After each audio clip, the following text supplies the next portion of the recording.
Hello there, I'm Dr. Femi Oberson. I come to you today on this week's Shabbat Shalom episode to pray for you, to hunker down these days of the viruses and fleas that is flying around the coronavirus.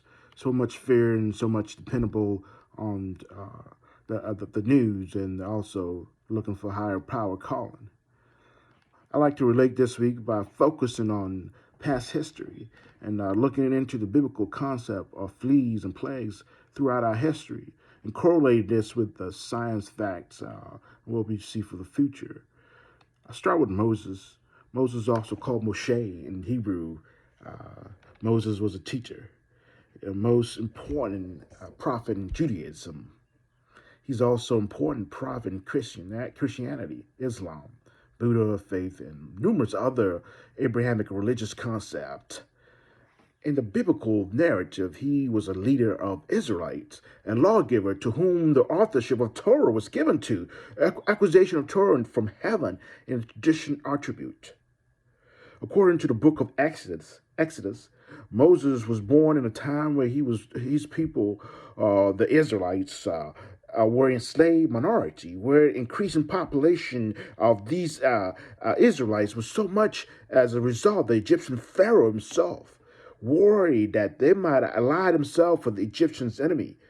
It'd be like the Trump administration policy of closing the borders for Mexicans, even though as their God-given land through the ancestry of Indianship and Mexicanship, Aboriginal people that God was given, just like Africa was given to the hand people, black people, Upper Africa, Hisham, and maybe it's a point where God is coming trying to cleanse the original concept of what God has given to you. Well, that's another topic. But Moses himself, Hebrew mother Jochebed, secretly hid him. And when the Pharaoh ordered all the newborn Pharaoh to be killed, so he can decrease the population of Israelites, it's a wicked act. But let's keep going here so we can maybe try to correlate the biblical concept of today fleas to the historical biblical history. So the Pharaoh ordered all the newborns to be killed to reduce the population of Israel through the Pharaoh daughter, identified as Queen Bitha in the Midrash. The child was adopted as a founding form of when he was founded in the Nile River and grew up as an Egyptian royal family, prestige family. After killing his Egyptian slave master, who was smitten. He was smitten by a Hebrew boy, Moses. Moses fled across the Red River into the Median area, where he encountered an angel of the Lord, spoken to him from within the burning bush of Mount Horeb, which he regarded as mountain of God. God sent Moses back to Egypt to demand the release of Israelites, his people, from slavery. Moses said that he could not speak the Israelite language equally. So God allowed Aaron, his brother, to become a spokesperson after 10 plagues. Moses led the exodus of Israelites out of Egypt across the Red Sea, where he left at the shaft, and miraculously, the ocean and the river split into two, and his people ran across the river, and they were saved. This is after 10 plagues. Moses led the exodus of Israel out of Egypt across the Red Sea. It's a very symbolic, powerful moment at this period of time before the book of Revelation. We ask ourselves, where's our Moses? Where's our Moshe?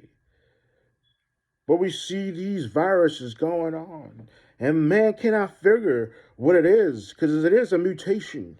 A mutation is something that grows in the environment that you are in right now, and it changes formation. So any medicine that you thought that worked for the previous flu is not working now, and every medicine that might work in a different region might not work in another region because it is God-given led mutation. It changes form, just like the 10 plague that freed the Israelites. What is God trying to tell us in this period of time? As Moses spent 40 years waiting for an answer in the wilderness and it never came, he died with no sight of that promised land on Mount Nebo. Are we sitting at the promised land across from the water? Are we heading toward a catastrophe that is unseen? And let me equivalently tell you, that's not the fact at this point. But it's hard for us not to see the inside, and it's easy for us to see the end inside.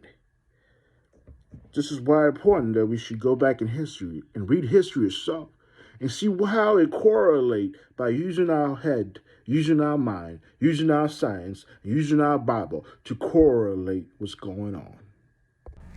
Thank you for listening for this portion of the Shabbat Shalom episode.